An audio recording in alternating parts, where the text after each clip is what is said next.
muchas definiciones han habido de lo que se considera como patria potestad. Y a sabiendas de ello, pues hay una de las definiciones nos dice que es un conjunto de derechos, deberes y obligaciones que corresponde a los padres y que la ejerce en forma bilateral, tal y como vimos cuando establecíamos los derechos del matrimonio. En cuanto a los bienes y en sí, como personas de sus hijos menores.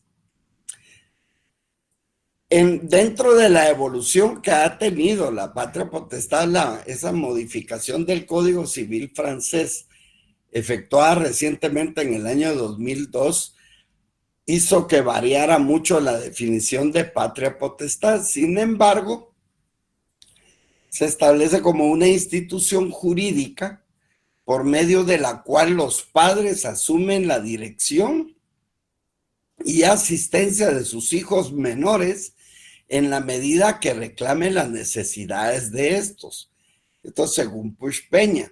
Sin embargo, pues aquí habría que agregar y de también aquellos hijos mayores, pero que para que continúe la patria potestad en esos hijos mayores, ellos deben de ser declarados en estado de interdicción.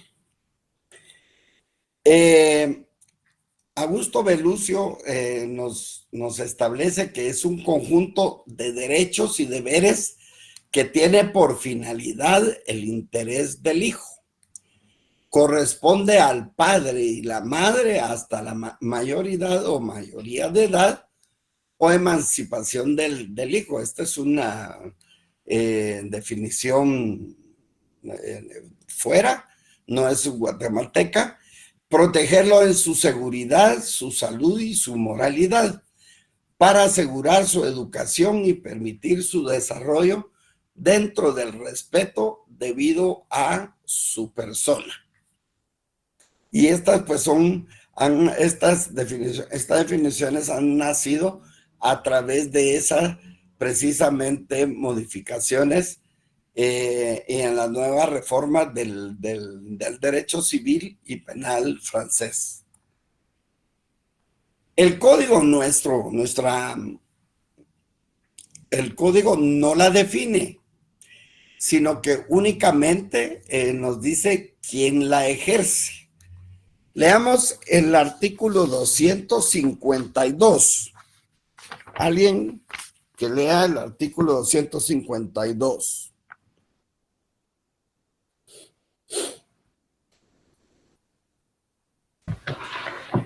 Artículo 252.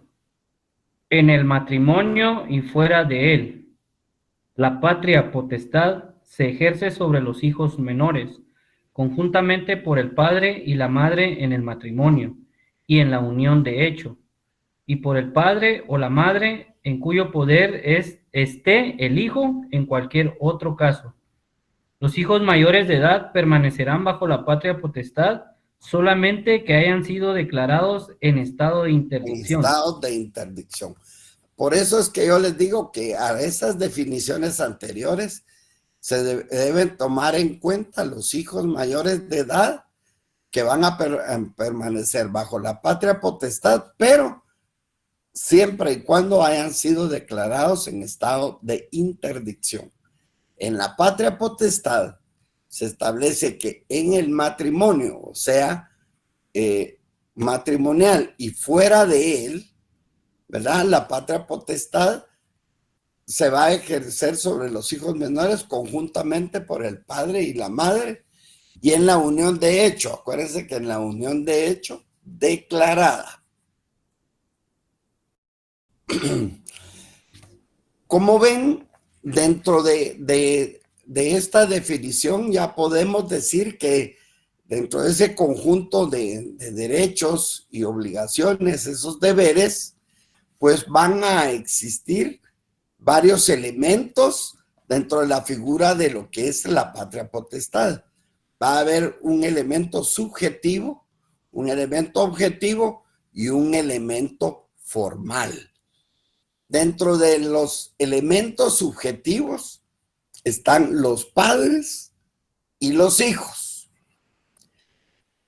En los elementos en objetivo, tal y como lo establece el artículo que leyó el compañero anteriormente, es la titularidad y el ejercicio conjunto que va a ejercer el padre y la madre para con los hijos.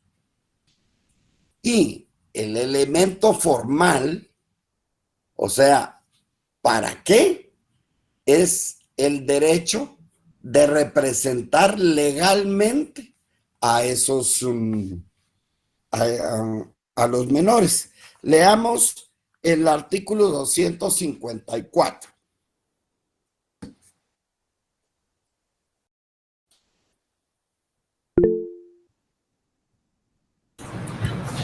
Artículo 254. Representación del menor o incapacitado. La patria potestad comprende el derecho de representar legalmente al menor o incapacitado en todos los actos de la vida civil, administrar sus bienes y aprovechar sus servicios atendiendo a su edad y condición. Entonces ahí podemos, ese derecho de representar, podemos ponerle y hacer una flechita y poder poner el elemento formal de la patria potestad.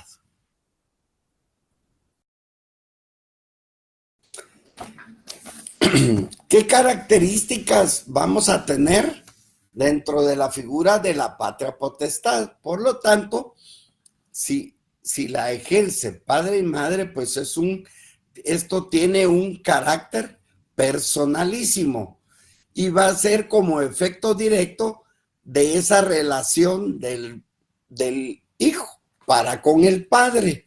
Y el padre es esos derechos y esas obligaciones que van a nacer de esa relación directa, de esa afiliación. Por lo tanto, tiene un carácter personalísimo, solo el padre y la madre. Es intransmisible, no se puede transmitir, es irrenunciable e imprescriptible, o sea, que no prescribe ese derecho. Es un derecho subjetivo familiar porque van a haber relaciones recíprocas entre padres, hijos e hijos y padres. Esa relación familiar directa o inmediata, también de parentesco, que corresponde al padre respecto del hijo. ¿Se recuerdan la definición de parentesco, que no es lo mismo con filiación? Esa relación directa ya del padre con respecto al hijo, que es el parentesco, y la afiliación del hijo para con el padre. Hay una relación de autoridad de los padres, porque existe un vínculo de subordinación respecto de los hijos para con los padres. Y esta es temporal, no es perpetua y puede extinguirse o restringirse. Y vamos a ver por qué. Bueno, es temporal porque a la mayoría de edad termina la patria potestad, a menos que ese mayor de edad vaya a ser o tenga que ser declarado en estado de interdicción. Por lo tanto, no puede ser perpetuo. Y puede extinguirse o restringirse, y esto lo vamos a ver específicamente cuando veamos esas modificaciones a la patria potestad. ¿Qué contenido tenemos de la patria potestad? ¿En qué consiste? Alguien que lea el artículo 253.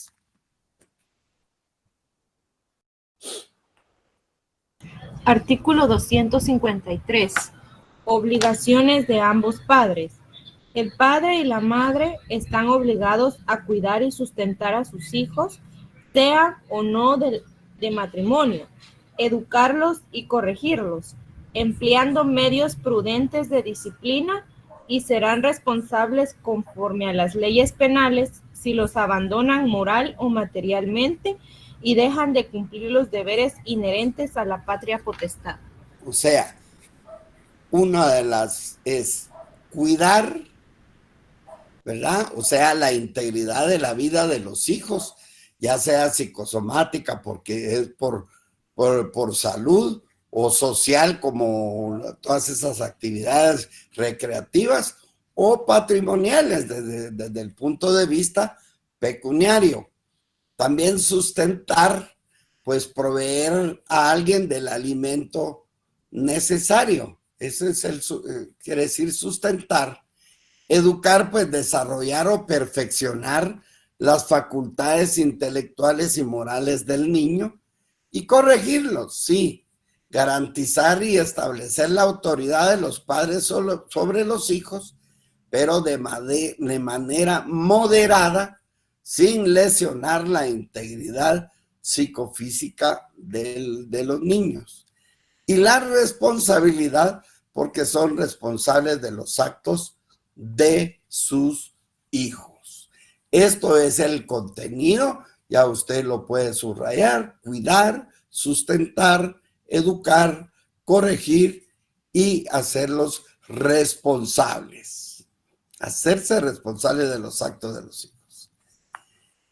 El sexto, pues representar legalmente al menor, que eso ya lo establecimos en el artículo 254, a reemplazar al hijo en los actos en que éste no pueda realizar por falta de capacidad, o sea que va a ser su representante legal. Tanto alguien que lea el artículo 14 del Código Civil.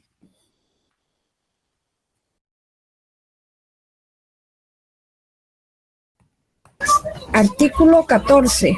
Los incapaces pueden ejercitar sus derechos y contraer obligaciones por medio de sus representantes legales. Legales, ¿verdad? Entonces estos menores, que en este caso son incapaces, van a ejercer, quien los va a representar, pues son los que ejerzan la patria potestad, el padre y la madre en este momento. El séptimo es administrar sus bienes, porque puede comprar, vender y o arrendar bienes, así como obligarse frente a terceros, pero ellos no lo realiza de por sí o per se, sino a través de sus padres. O sea, los hijos, todo a través de sus padres, quienes administran sus bienes protegiendo sus intereses patrimoniales, y posteriormente aprovechar sus servicios en lo laboral y legalmente. Entonces, ahí está el artículo 254 que ya leyó la compañera. Estos deberes y obligaciones, todo tiene una consecuencia, y realmente hay que velar por los hijos y también tener a los hijos en su compañía. El artículo 260, ¿alguien que lea el artículo 260?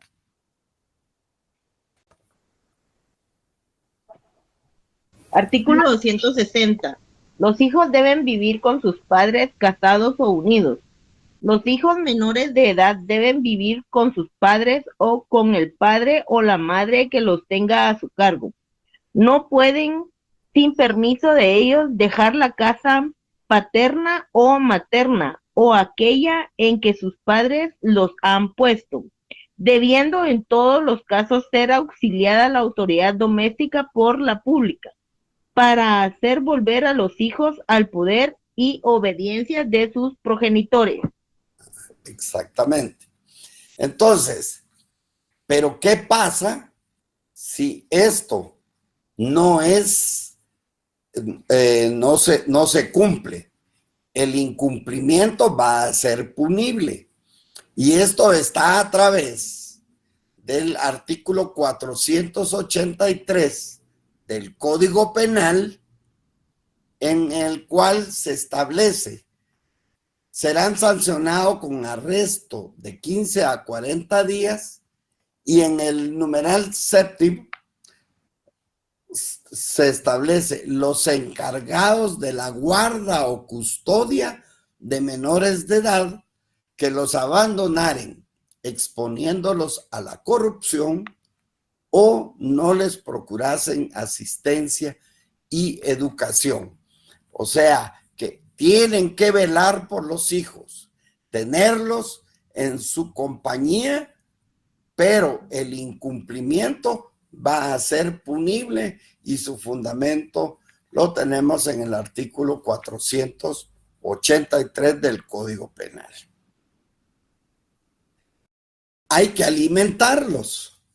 Y esto pues vamos a verlos específicamente cuando veamos lo de los alimentos, y eso va a estar en el del 278 al artículo 292. Hay que alimentarlos, educarlos y procurarles una formación integral a través de esa representación. El artículo 167 del Código Civil nos establece obligación de los padres separados. Cualesquiera que sean las estipulaciones del convenio. Cuando dicen del convenio es cuando se está estableciendo la separación, el divorcio, o de la decisión judicial, el padre y la madre quedan sujetos en todo caso a las obligaciones que tienen para con sus hijos, y conservan el derecho de relacionarse con ellos y la obligación de vigilar su educación.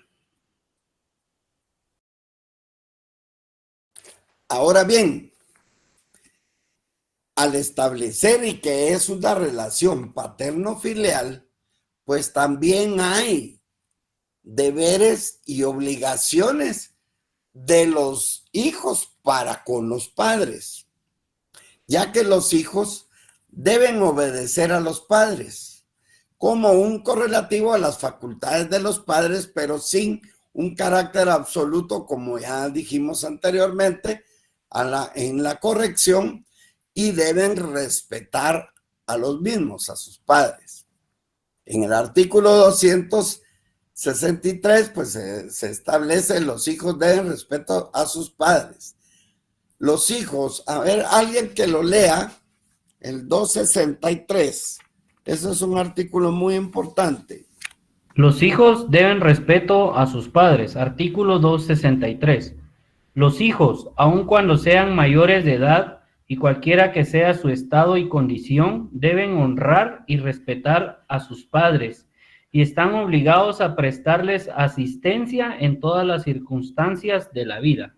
De la vida. O sea, no solo cuando se es menor de edad se debe respeto a los padres, aún cuando sean mayores de edad, y estamos obligados a prestarles asistencia a nuestros padres en todas las circunstancias de la vida. En el artículo 289 establece: cesará la obligación de dar alimentos de parte de los padres para con los hijos. En el tercero dice: en el caso de injuria, o sea, lesiones, falta o daño grave inferidos por el alimentista, o sea, del hijo contra el que debe prestarlos. Entonces cesa esa obligación. Entonces todas esas obligaciones también son sancionables, ¿verdad?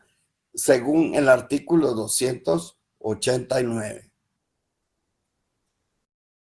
Hay otras, a través de en el artículo 62 de esa, en donde se establece el desarrollo integral de los niños, niñas y adolescentes, en la medida de sus capacidades, tienen los siguientes deberes: desarrollar actitudes de consideración, solidaridad, tolerancia, comprensión y respeto con los ancianos, adultos, adolescentes y otros niños y niñas, sin distinción de vínculo familiar, sexo, posición económica y social, étnica y discapacidad física, mental o sensorial. Debe respetar y obedecer a sus padres, tutores o encargados. Estos, si ya no tienen los padres que a quien ejerza la patria potestad, pues tendríamos que darle cabida a los tutores o a la tutela, y que esa es una figura que vamos a ver en la siguiente clase. Todo contribuyendo a la unidad y lealtad familiar. Apoyar a sus padres en su ancianidad, discapacidad o enfermedad en la medida de sus posibilidades. Conocer la realidad nacional, cultivar la identidad cultural, los valores de la nacionalidad guatemalteca y el patriotismo. Actuar con honestidad y responsabilidad en el hogar y en todas las etapas del proceso educativo.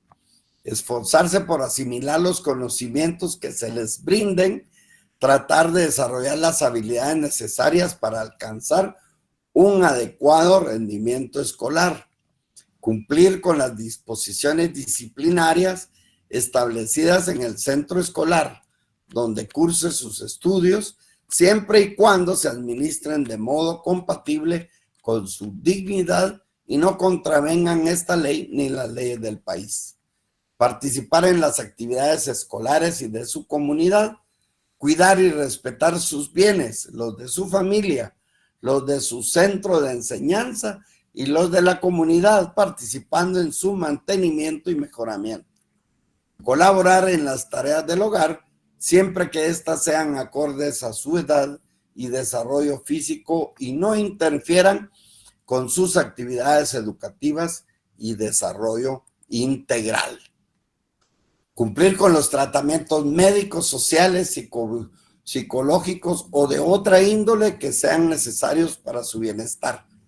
Participar con respeto y honradez en las actividades culturales, deportivas o recreativas que organicen las instituciones públicas o privadas. Conocer y promover la Constitución Política de la República, la Convención sobre los Derechos del Niño y los derechos humanos en general. Buscar protección ante sus padres o encargados o ante las autoridades competentes de cualquier hecho que lesione sus derechos. Respetar, propiciar y colaborar en la conservación del ambiente. No abandonar la casa de sus progenitores o aquella que ellos o la autoridad les hubiere asignado sin la debida autorización de ellos, salvo cuando su integridad física y mental esté en riesgo grave de sufrir algún tipo de daño. Todo esto podemos también buscar como fundamento en la Declaración Americana de los Derechos y Deberes del Hombre, en la Declaración Universal de los Derechos Humanos, en el Pacto Internacional de Derechos Económicos, Sociales y Culturales, la Convención sobre la Eliminación de todas las formas de discriminación de la mujer, la Convención Internacional sobre los Derechos del Niño, la Constitución Política de la República de Guatemala y los decretos ley 106 y 107, tanto Código Civil como Código Procesal Civil y Mercantil, la Ley de Tribunales de Familia, la Ley de Protección de la Niñez y de la Adolescencia, la Ley de Erradicación de la Violencia Intrafamiliar y la Ley del Sistema de Alerta Alba Kenneth. ¿Qué pasa cuando los padres son menores de edad? Pues en el artículo 257, ¿alguien que lo lea? Artículo 257. Padres menores de edad. Si los padres fueren menores de edad, la administración de los bienes de los hijos será ejercitada por la persona que tuviere la patria potestad o la tutela sobre el padre. O sea, que si son menores de edad, pues tendrá que actuar el que tenga la patria potestad, ya sea el padre, o bien pudiera ser o el que está ejerciendo la tutela, o sea, podría ser un abuelo. En el hijo adoptivo, 258.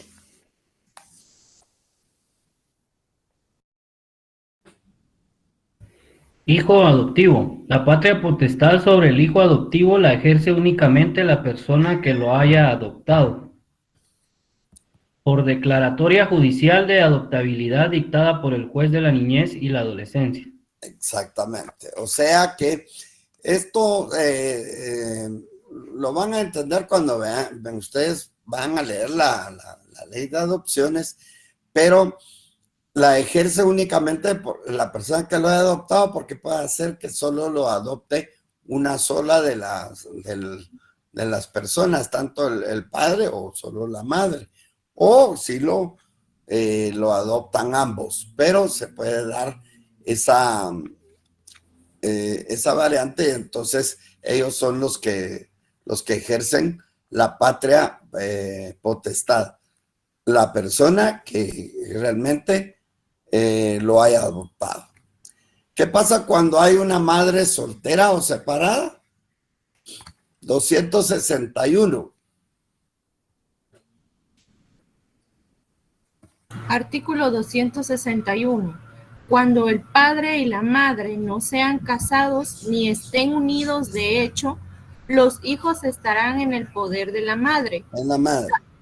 Salvo que ésta convenga en que pasen a poder del padre o que sean internados en un establecimiento de educación. Si la separación de los padres procede de la disolución del matrimonio, se estará a lo dispuesto en el artículo 166. A ver, compañera, cuando dice procede de la disolución, ¿en qué será? ¿Separación o divorcio? El divorcio. Claro, disolución es divorcio, ¿verdad?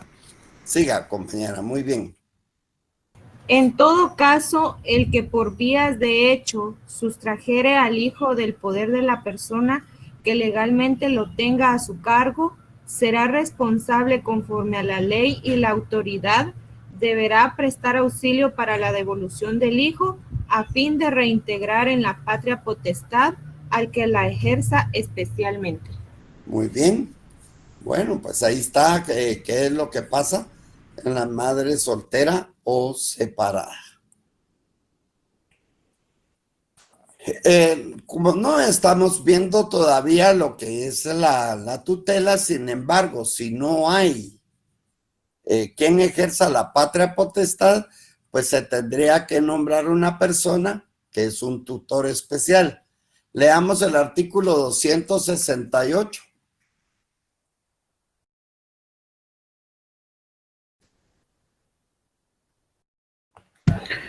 Tutor especial, artículo 268. Si surge conflicto de intereses entre hijos sujetos a la misma patria potestad o entre ellos y los padres, el juez nombrará un tutor especial. O sea, ojo en esta figura, que no es que no haya quien esté ejerciendo la patria potestad, porque dice conflicto de intereses entre hijos sujetos a una misma patria potestad o entre los hijos y los padres. Entonces, si hay conflicto, entonces el juez puede nombrar un tutor especial en lo que se dilucida todo el conflicto. Eso es El tutor especial no es que no haya quien ejerza la patria potestad, sino que están sujetos a una misma patria potestad, pero hay conflicto entre ellos o entre los hijos y los padres que ejercen la patria potestad. Entonces, ahí el juez nombra un tutor especial en lo que se resuelve el conflicto. Ahora bien, también todo puede causar y los padres pueden cometer ciertas anomalías, ciertos problemas en la cual como alguien que haga algo malo, pues puede ser separado de su cargo o puede ser suspendido de su cargo o puede perder por completo su cargo. Igual es en la patria potestad. Y en principio, estos padres pueden ser separados de la patria potestad por las siguientes causas o en los siguientes casos. Leamos el artículo 269.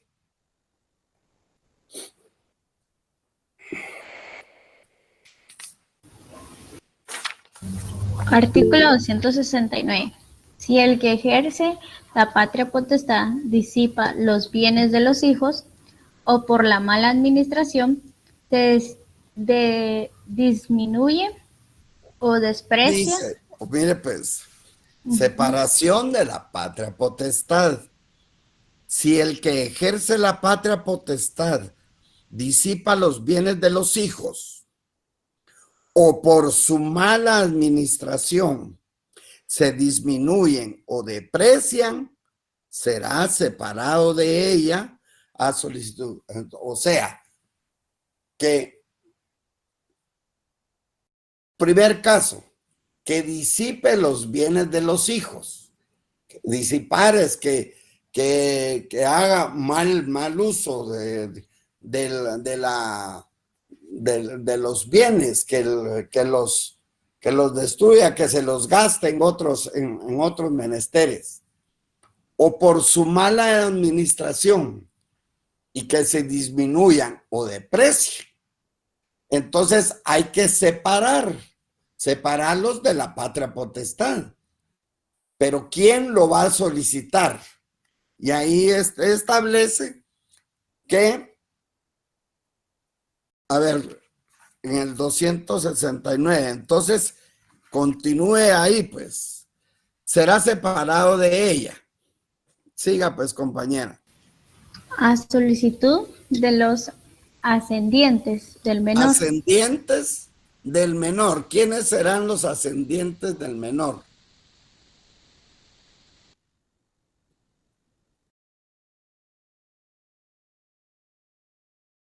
Si va en línea recta, ¿quiénes serán los ascendientes del menor? Obviamente porque van a pedir lo que los padres no. ¿Quiénes siguen arriba? ¿Los abuelos? Los abuelos y todos para arriba. Siga. Sus parientes colaterales dentro del cuarto grado de consanguinidad. Consanguinidad o del Ministerio Público. ¿De quién? De la PGN. De la Procuraduría General de la Nación. Muy bien. Se recuerdan que ya no existe el Ministerio Público, ¿verdad? Entonces, a solicitud de ellos, entonces, ¿qué pasa con los padres? Leamos el artículo 270.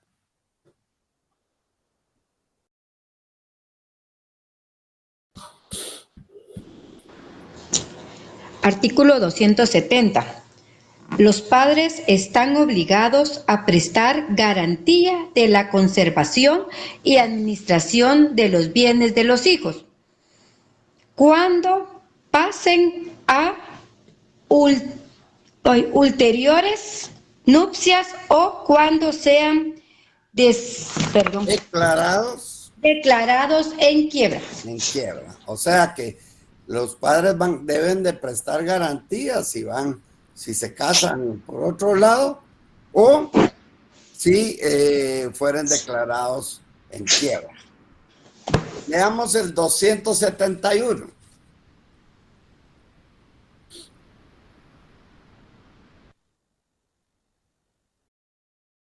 Vamos pues, porque si no, no terminamos, compañeros. Artículo 271. Si al que se halla bajo la patria potestad se le hiciere alguna donación o se le dejare herencia o legado, con la expresa condición de que los bienes no los administren los padres, será respetada la voluntad del donante o testador, quien deberá designar la persona o institución administrativa y administradora, y si no lo hiciere, el nombramiento lo hará el juez en persona de reconocida solvencia y honorabilidad, si no hubiere institución bancaria autorizada para tales encargos. Ok. Entonces, si hay una donación y el que donó dice sí, pero que no lo administren los padres, pues tendrán que nombrarse otras personas quienes van a administrar ello, y se tendrá que respetar la voluntad del que hizo la donación. 272. Artículo 272. Los padres deben entregar a los hijos, luego que estos lleguen a la mayoría de edad, los bienes que les pertenezcan y rendir cuentas de su administración. O sea, deben de entregar todos los bienes y rendir cuentas, una rendición de cuentas cuando los hijos llegan a la mayoría de edad. Muy bien, entonces, en esos casos, por disipar los bienes de los hijos, por su mala administración, es que son separados de la patria potestad. Pero igual como en ciertas, si vamos en un cargo, puede también ser suspendido, o en un juego de fútbol, de básquet, o cualquiera, también pueden ser suspendidos. Entonces, leamos el artículo 273, en donde se establece la suspensión de la patria potestad. O sea que las modificaciones que va a sufrir la patria potestad, la primera es la separación de la patria potestad. Luego ahorita estamos viendo la suspensión de la patria potestad. Leamos el 273. Artículo 273, suspensión. La patria potestad se suspende, primero, por ausencia del que la ejerce, declarada judicialmente. O sea, que la ausencia sea declarada judicialmente, ¿verdad? Bueno. Segundo, por interdicción declarada en la misma forma. En la misma forma. Tercero, por ebriedad consuetudinaria. Sí. Y cuarto, por tener el hábito del juego o por el uso indebido y constante de drogas estupefacientes. Exactamente. Artículo 200, vamos a ver ahí, por tener el hábito del juego y por el uso indebido. Entonces, por estas causas, por ausencia, por interdicción, por ebriedad consuetudinaria, por tener el hábito de juego, por el uso indebido y constante de drogas estupefacientes. Acuérdense que entonces esta suspensión puede tener rehabilitación, porque por ausencia y de repente vuelve a aparecer, o que hubiera fin de la interdicción, o por ebriedad o por tener todos estos se pudieran rehabilitar. Ahora bien, ¿por qué se pierde? Entonces, tenemos primero la separación de la patria potestad. Segundo, la suspensión de la patria potestad. Y la tercera es, ¿en qué momento pierde la patria potestad? Leamos el artículo 274.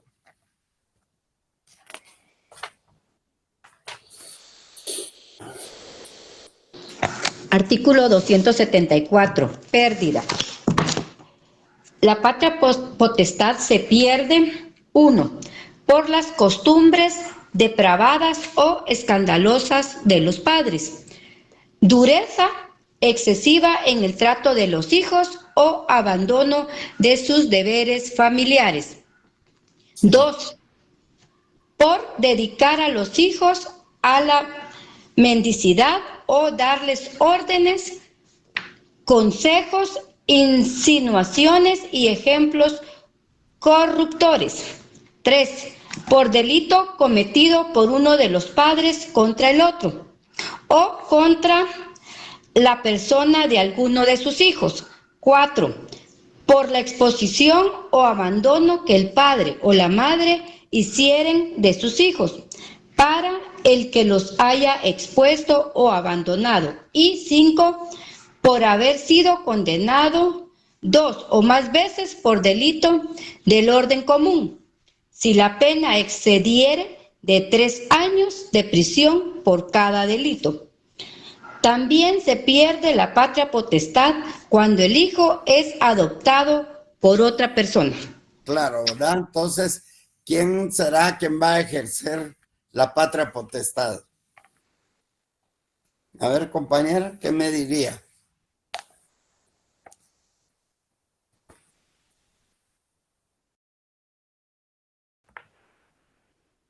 ¿Quién ejercería la patria potestad cuando el hijo es adoptado por otra persona?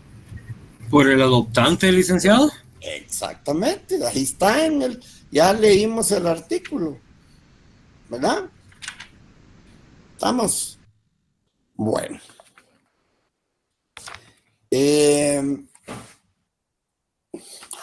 Ahora, todo esto se puede restablecer. Entonces, cuando la causa o causas de la suspensión o pérdida hubieran desaparecido y no fuere por cualquier delito contra las personas o bienes de los hijos, cuando en el caso de delito cometido contra el otro cónyuge, a que se refiere el inciso tercero del artículo 274. No haya habido reincidencia y hubieran existido circunstancias atenuantes. Cuando la rehabilitación fuere pedida por los hijos mayores de 14 años o por su tutor, siempre que la causa de pérdida de la patria potestad no estuviere comprendida dentro de los casos específicos que determina el inciso primero de este artículo. En todos los casos debe probarse la buena conducta del que se intente rehabilitar, por lo menos en los 3 años anteriores a la fecha en que se presente la solicitud respectiva. Todo esto está en el artículo 277. Ok. Sin embargo, todo esto pues no puede quedar impune. Y entonces hay delitos en la patria potestad. Y uno de los primeros pues está la negación de asistencia económica, que está establecido en el artículo 242 del Código Penal. El incumplimiento agravado en el artículo 243, el incumplimiento de deberes de asistencia en el 244 y el eximente por cumplimiento en el artículo 245 del Código Penal. O sea que no, todo esto tiene sus consecuencias. Esos efectos tienen sus consecuencias, por lo tanto, pues Esto es lo que conlleva a que sean sancionados. También el maltrato contra personas menores de edad, que está en el artículo 150 del Código Penal. Abandono de niños y personas desválidas en el artículo 154 del Código Penal. El abandono por estado afectivo en el 155. La omisión de auxilio en el 156 Código Penal. El empleo de personas menores de edad en actividades laborales y que sean lesivas a su integridad y dignidad en el artículo 156 bis del Código Penal.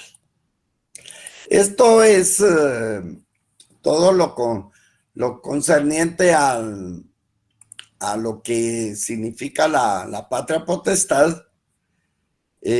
Como ven, es importante que leamos, marquemos nuestro código y nos apoyemos en las guías conceptuales que nos da la licenciada, y en nuestro código, que hay que tratar de subrayarlo y hacer bien las pausas para poder entenderlo y poder interpretar cada uno de los artículos. Las diapositivas pues tratan a veces con imágenes para que ustedes puedan entender, pero esto es lo que es la patria potestad desde mi punto de vista. Licenciada, no sé si está por ahí. Aquí estoy. ¿Qué dice? Muchas gracias, muy amable doctor, por haber agotado este tema. Gracias, compañeros, y gracias, doctor. Pues el día de hoy, como ya vimos, se estudió el tema de patria potestad. Y aprovecho para decirles que hoy 25 de abril es el Día Internacional de la lucha contra el maltrato infantil, precisamente, fíjense, porque ahí lo acabamos de ver en la pérdida de la patria potestad, ¿verdad? En la pérdida del ejercicio de la patria potestad. Y el delito que hay de maltrato infantil también en su Código Penal. Pues bien, les quería comentar que las notas están ya en la plataforma Classroom y yo calculo que en el transcurso de la semana ya los subo a la página oficial, ¿verdad? Otra cuestión que les quería comentar es que a partir del tema del día de hoy, que es el de la patria potestad, es el contenido para nuestro examen final. Entonces va patria potestad, tutela, alimentos, patrimonio familiar, ley de adopciones y ley del Registro Nacional de las Personas. Entonces, fíjense, pues, desde hoy 25 de abril les voy a solicitar 2 leyes más, la ley de adopciones y la ley del Registro Nacional de las Personas, que es la ley del RENAP, que es esta, que ya la ley del RENAP ya en varias ocasiones se ha citado, porque ahí es donde se inscriben todos los actos relacionados con el estado civil de las personas y la capacidad. Y la de adopciones, pues la hemos venido ya viendo con el tema de filiación, por ejemplo. Entonces, estas 2 leyes, miren, en primer lugar, estas 2 instituciones antes se encontraban reguladas en el Código Civil. Ahora tienen su propia ley. El tema de adopciones ya no se encuentra regulado en el Código Civil, tiene su propia ley que se llama precisamente Ley de Adopciones. El registro civil tampoco ya no se encuentra en el Código Civil. Si ustedes ven toda esa parte, está derogada porque tiene su ley específica, que es la Ley del Registro Nacional de las Personas. Entonces, por favor, tienen que leer esas 2 leyes porque es contenido para el examen final.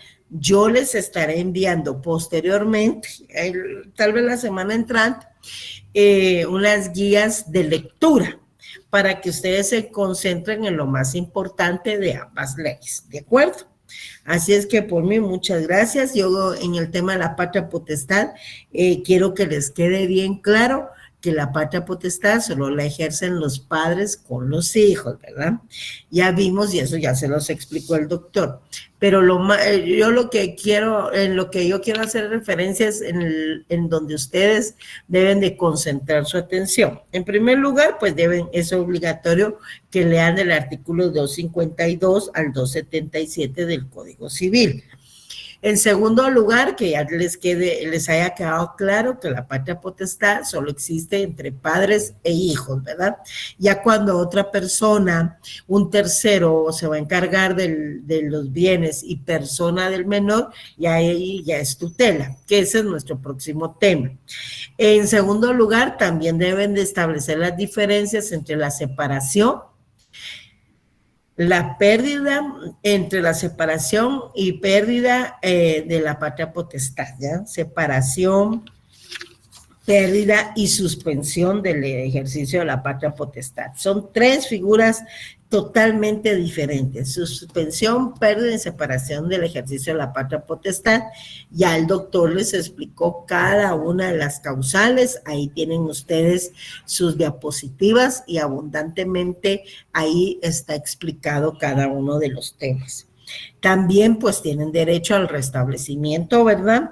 Y ya vimos los casos, y entonces ustedes deben de hacer énfasis en eso. En cuanto al tema de la patria potestad, también quiero recalcar que hay obligaciones de los padres hacia los hijos reguladas tanto en el Código Civil como en la Ley de Protección Integral de la Niñez y Adolescencia, que el doctor también ya se los explicó el doctor, pero lo que les quiero solicitar entonces es que compren o adquieran la Ley de Protección Integral de la Niñez y Adolescencia, ley conocida más como Ley Pina, pero su nombre es Ley de Protección Integral a la Niñez y Adolescencia. Entonces, porque ahí están también obligaciones de los padres hacia los hijos y de los hijos hacia los padres, y ese mismo artículo aplica cuando lo lean o si lo ven en la guía, aplica también para el caso de tutela. En eso es lo que quiero hacer énfasis. Yo solo se los menciono porque de todas maneras todo ha sido debidamente explicado por el doctor, que él muy amenamente lo hace y los apoya con su material. Así es que por mí es suficiente. Pasen feliz noche y nos vemos Dios primero el jueves. ¿Algo ibas a agregar más, doctor? No, licenciada, no sé si había alguna. No, ahí queda. Ya vamos en la recta final para el examen final. Ahí estamos. Perfecto. Ya en el contenido. Muchas gracias a todos y nos vemos en una futura.